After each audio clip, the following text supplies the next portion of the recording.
Welcome to Off the Scale, the podcast where we dive deep into the journeys of the world's top short-term rental property managers. Join us as we uncover their secrets to scaling success, from pivotal milestones to the lessons learned through mistakes and triumphs. Hosted by Scale family members Damian Sheridan, Gianpaolo Vieiro, and Louise Brace.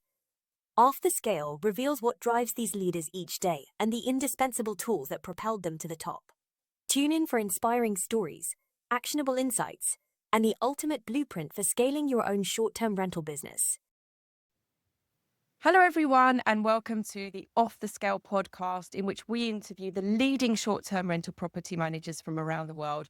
My name is Louise Brace, and today I'm delighted to introduce Rachel Alday, co-owner and co-founder of Abode Luxury Rentals. So thank you for joining me today, Rachel.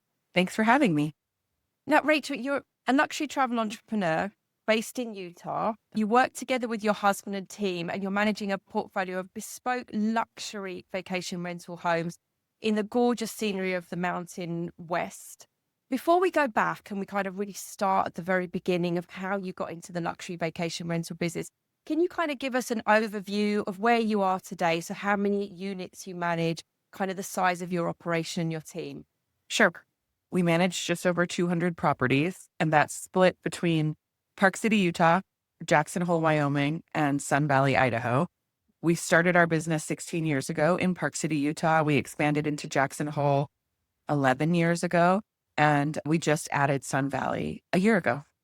Okay, so Yeah. so you kind of distribute rather than kind of consolidating into one specific area. You're kind of gradually kind of moving out into different areas, all within the same region, but Yeah, we definitely didn't think that we would expand past Park City when we started the business, but organically, we had an opportunity to expand into Jackson, like I said, about 11 years ago. And it wasn't like a strategic plan that we had. It just happened. But it's been awesome. It's been amazing. And then Sun Valley was really similar. We had a homeowner reach out to us, and they knew one of our homeowners that we worked with in Park City for many years. And they said, would you ever think about branching out into Sun Valley, because they had a property in Sun Valley that they wanted us to manage. And so that was kind of the catalyst that brought us to Sun Valley as well. So yeah, we don't have any plans to expand anywhere else. And we really never had plans to expand where we have so far, but it turned out okay. Yeah, it turned out pretty good. fabulous. So 16 years ago, you started the business. Why luxury? What made you kind of dive into the luxury sector?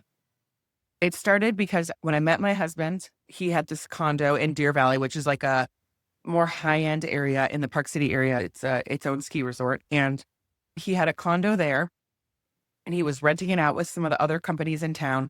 And he had this idea then while we were dating that he wanted to start this vacation rental business, which I always admit I thought was a terrible idea. But I was like, yeah, okay, let's do it. We were at that point like about to get married. And so I had a job that was like a corporate marketing job. And so I was like, I have like a great salary and benefits. So yeah, like, why don't we start this company? And I think you're crazy that this is your idea. You want to manage properties, but okay, let's do it. And so when we started, the whole idea was because he had experience with that condo that he had at Deer Valley. Like I said, it's a high-end area. And the experience was that the companies locally in Park City that he had tried to use to manage the property, they just didn't have a consistency with a sense of urgency, with offering luxury service. They were saying that they were offering luxury service. And in terms of the norm or the other comparable management properties in Park City, they were doing a good job, but it wasn't what I considered to be luxury. And I'm from Chicago. I have a background in like personal shopping and marketing. And so it's not like I'm some expert, or at least I wasn't then, on luxury. But I knew that the guest services, the homeowner services should have been like a little bit more on par with a sense of urgency, a sense of understanding that people want services and goods provided at a certain level. And I didn't see that was happening. And my husband didn't see it happening either. And so his idea was, I'm going to start a vacation rental company and we can only manage high-end homes. And the idea behind that really was that we would not have to think about managing hundreds and hundreds of properties. We could manage less properties, have a higher nightly rate, and therefore have enough room in the revenue that we created to have a team maybe in an office and stuff like that. And really, when we started, we never really thought about hiring more than one or two people. I think we probably thought we were going to manage like 50 homes. And so Anyway, the idea behind starting with luxury properties and focusing on that was, number one, that there was a niche that was not served in our area. So there was not someone who was really focusing on that and actually offering it. There's definitely, as we all know, a lot of the use of the word luxury and high end, but we could tell that those actual services weren't being offered. And then we also knew that if we managed properties that averaged $1,000 a night and on up, and then we wouldn't have the need to have a huge portfolio. We could have a smaller portfolio, but still offer high end services. So that was definitely the plan from the beginning. And we definitely stuck to that. I think we've been really careful over the years to not take on properties that don't fit our specific idea for our portfolio. And so we probably turn away, depends on the time of year and which year, but somewhere between half and 3/4 of the people that reach out to us that want us to manage their property. Many of them, the majority of them, we don't work with because we have to be really specific on what we're looking to manage. And so in that way, we're like creating a ton of business for our competitors because there's amazing companies in the markets where we operate in Park City, Jackson, and Sun Valley. And so a lot of times we're just sending homeowners that reach out to us to those companies, the ones that we trust, because it might not be a match for our portfolio. So it's been interesting because it's like, you think when you start a small business, you're so hungry to sign on properties, which we definitely were in the beginning, but over time it's been interesting because now it's more about cultivating the exactly correct properties for the portfolio and not so much just trying to go around and sign a bunch of new homeowners. Yeah. So it's kind of really created a feeling of FOMO to be within the Abode portfolio. What key attributes does make an Abode vacation home? What are the features, the qualities that your guests come to expect? So initially it starts with location. So in each of our markets, we have like specific areas that we target. So like in Park City, we're very focused on Deer Valley and then Old Town, which is like the in-town area. And then this one ski resort it's a higher level of service at that resort. And so the properties around there are known for being more high end. In Jackson Hole, we focus on Wilson, which is like a little area right outside of town. And then in the village, which is like in the ski village. And so that's the first thing. And then in Sun Valley, we're still kind of fine tuning the areas that we're looking at, but we have targeted some specific areas. So we start with location, and then it definitely has to do with the house. So we look to manage larger properties, like a higher bedroom count. So more like 3, 4, 5, up to some of the properties that we manage are like compounds. So there'll be like a main house with multiple guest houses. Yeah. Some of the properties are like multiple main houses. And if there's like ranch compounds, or sometimes they're not as much of a ranch, but they're just like a large estate, it has to do with the caliber of the property.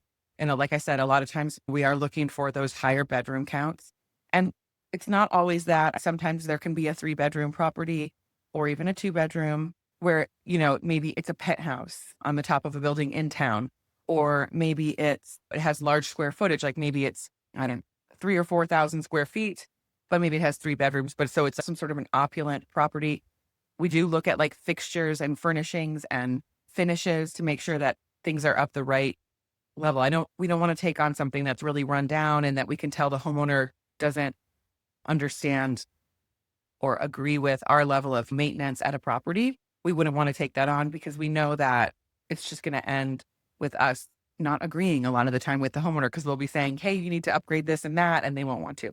And it does have to do with the fixtures and the finishing and the finishes and the furniture. There's that. There's also location. And a lot of the time too, when we do our projections for a property and we're looking at how much revenue it would create, we are looking for an average of $1,000 per night. And then it goes on up to $20,000 per night. So it is a higher price point essentially that we're looking at. And that can be derived out of the location of the property, the size of the property, how newly built or refinished it is. There's so many different factors really. Yeah.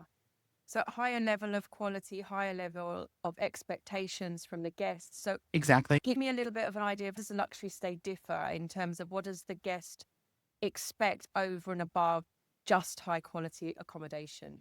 Yeah.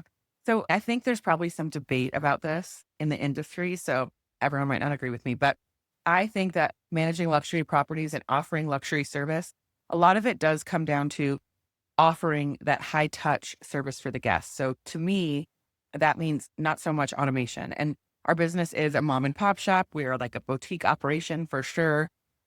So I wouldn't say that we're no tech because we definitely use software, Yeah. but I believe that automated answers for guests, trying to make things where we don't have to see the guest in person and all of that doesn't work for our model because it's more expensive and we are dealing with high net worth individuals on both sides, homeowners and guests. And so they want human touch and they want customization. And so that means we need to have a bigger staff and that we have to be able to do things like check the guests in person. Every single guest that books with us, if they book, say on Airbnb or VRBO or our website, some sort of a booking where we're not talking to them on the phone or texting or emailing during the process, they're just going online and booking, which is like what vacation rental companies love, direct booking like that. But for us, when we get bookings like that, which are more than 50% of our bookings, we have two full people on our team and their whole job is meant to call all the people that book with us without talking to us, direct bookings, and make sure we find out about that group. And who's the group? Is it a family? Is it a group of ladies? Is it a group of gentlemen on a corporate retreat? Is it whatever? What is the group? And make sure that they've booked the right house for their group. Because, for instance, some of our properties in Park City that are at Deer Valley you can ski in and out of the house, but Deer Valley doesn't allow snowboarders. It's only for skiers. Wow. So we have to make sure that a snowboarder doesn't book a ski in ski out property at Deer Valley or whatever the case may be. Maybe there's someone who can't do stairs in the group and they booked a house that has a lot of stairs. So we reach out to each group. So it's a lot of hand-holding, right? It's a lot of personally contacting every guest before their stay. We do a ton of concierge and trip planning because from our standpoint with our guests, and this is a huge differentiation, is our guests are not really saving up for this. Like even if they're spending $20,000 for their week or $150,000 for their lodging for the week, these are not people that are saving up for that expense. They can usually make that money back in a day or a week or whatever. It's not the money, it's the time. So that's a big value in our company is the value of time over money. And it's the time. Like people are giving a week of their life and maybe they only have 1 week vacation with their family. And maybe it's like a lot of times, a lot of these houses, it'll be like the grandparents, adult children with their own kids and a nanny and all that. And so they only have this little bit of time with their family. And so they're kind of entrusting it to us. So it better be amazing. And they don't really care necessarily how much they're spending, but this better be perfect. And so that's the level of pressure that changes for us. So it's not so much pressure. And look, sometimes we have plenty of guests that are concerned about money and everyone's not the same. But like overall, it's really more with our clients, it's more about the time versus the money. And that's been a really interesting thing to learn. And I have learned that in our industry, across the whole variety of different kinds of properties that can be managed, different price ranges or level of luxury, that at our level that we deal with, that's a huge differentiator. This isn't like a value proposition as much. This is more about the value of time. Mhm. Yeah. Amazing. And so thinking about positive experiences from your perspective now, talk to me about over the 16 years, what would you say has been perhaps the biggest win that you've had? Oh, gosh. I guess there's probably been quite a few, but what would you say this was a real standout moment? I always say that my business is like childbirth. I have 3 kids and the best parts and the worst parts, like you forget because you're just in it. And then sometimes you get triggered to remember, but it is funny how I know in the beginning of our journey with the business that I'm sure there was like really distinct memories, but now with the longer period of time, it's funny how it's hard to remember specific things.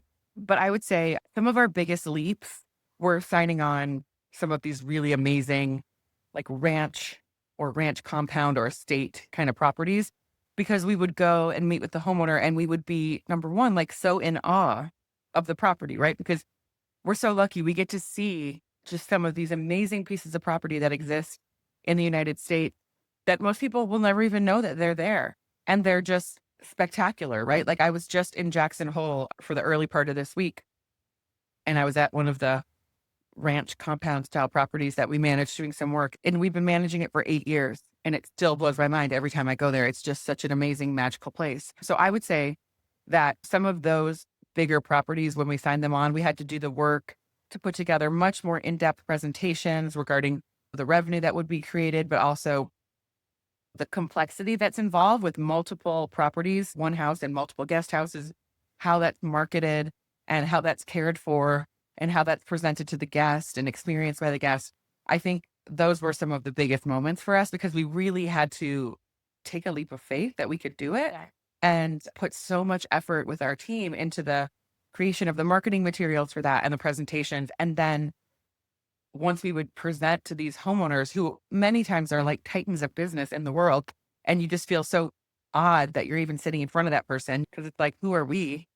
There's probably people all around the world that would give their left arm to get a meeting with this person. And here we are in our t-shirts in their whatever office chatting with them. But anyway, and then winning that when the client then says, okay, we entrust this amazing $20 million property or whatever to your company to manage and create revenue. Yeah. I think those are some of the biggest moments because you feel so honored that you get to be doing this for a job and that these people trust you. Like taking on that type of property and then getting your first booking. Oh yeah, all of them. And we've had, and then moment as well. yeah, and the guests are always, of course, like they're impressed. Look, our guests are not easy.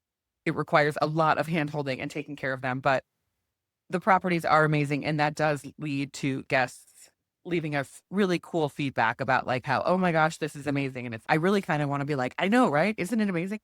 But yeah, so I guess I would say I can think of like certain properties that we manage and then the process of marketing to those homeowners, presenting to them and winning the business. I think some of those were some of the biggest moments.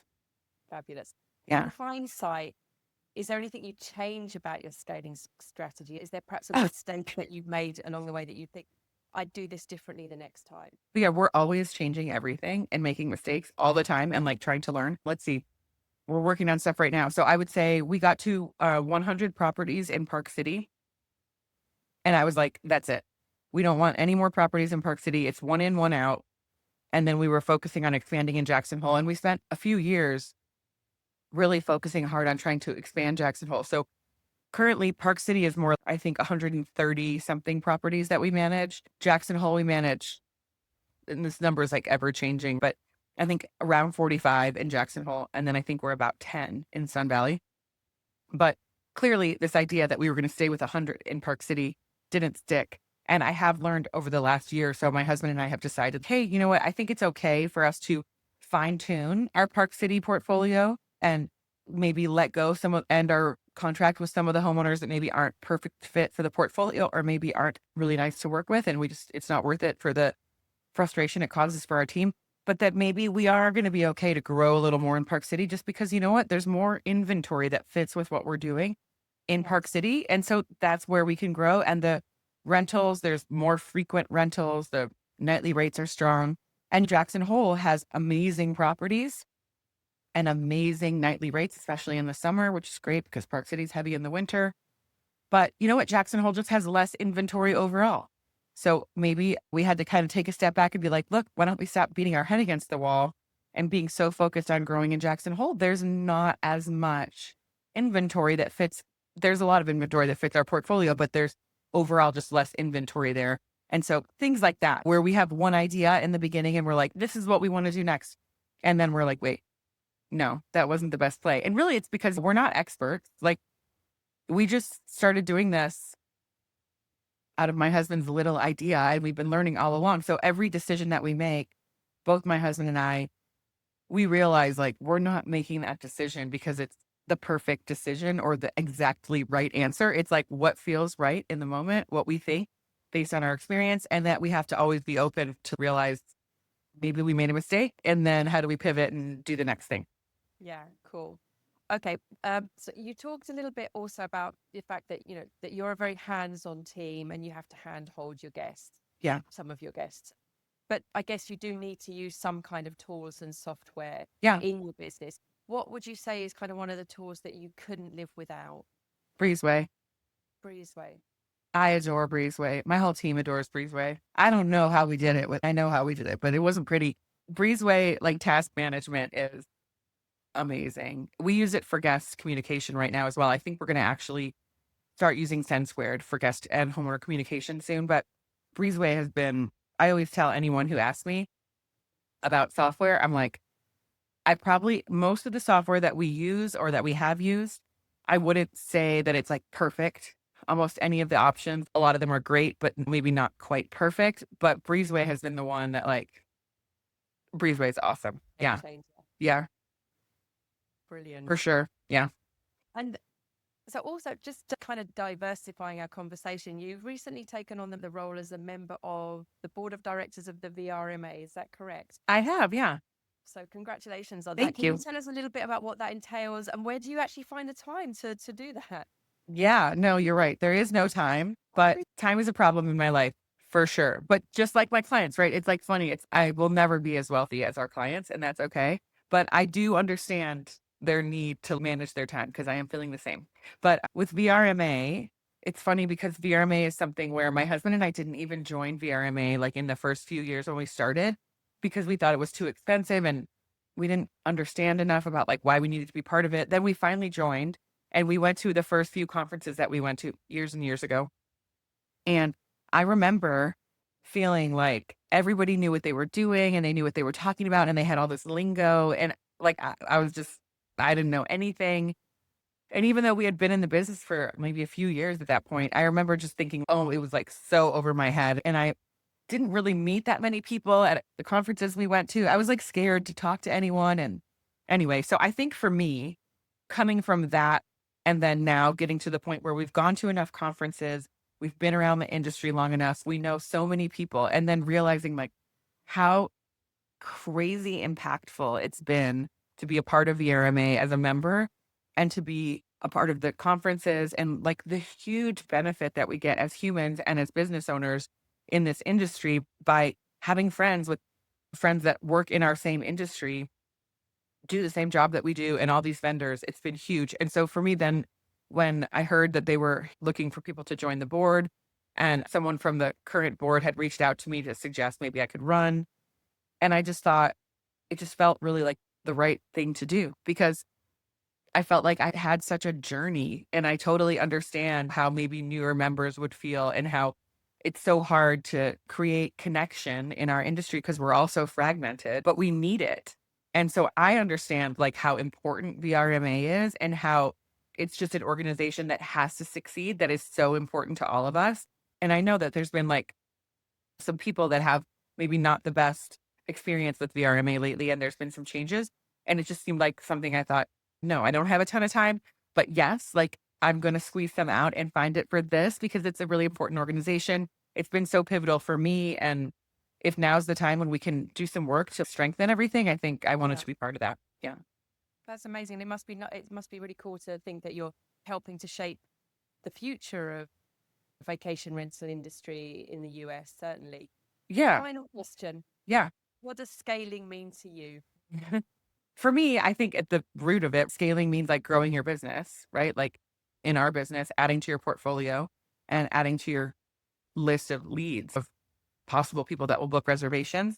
But also, I've learned as I get older, I'm 46, that scaling also means like scaling in yourself too and in your like leadership, right? Like understanding more about management and strengthening your team and the importance of supporting my team and company culture, all of that. That's been part of our scaling too, really. So I guess it's all of it, right? It's growing the portfolio, but also like growing the team. And growing in yourself as well. Yeah. Oh, totally. Completely. Yeah. I love that. So thank you so much for today. How Yeah. should people contact you if they want to get in touch? Yeah. So I'm on LinkedIn. So it's Rachel Alday at Abode Luxury Rentals. And my email is Rachel, like the regular way, RACHEL, at abodeluxuryrentals.com. Incredible. Thank you so much, Rachel. Yeah. And thank you to all of you who have tuned into this episode with Rachel Alday of Abode Luxury Rentals. You're listening to the Off the Scale podcast, and we'll see you in the next episode. Thanks, Rachel. Thank you.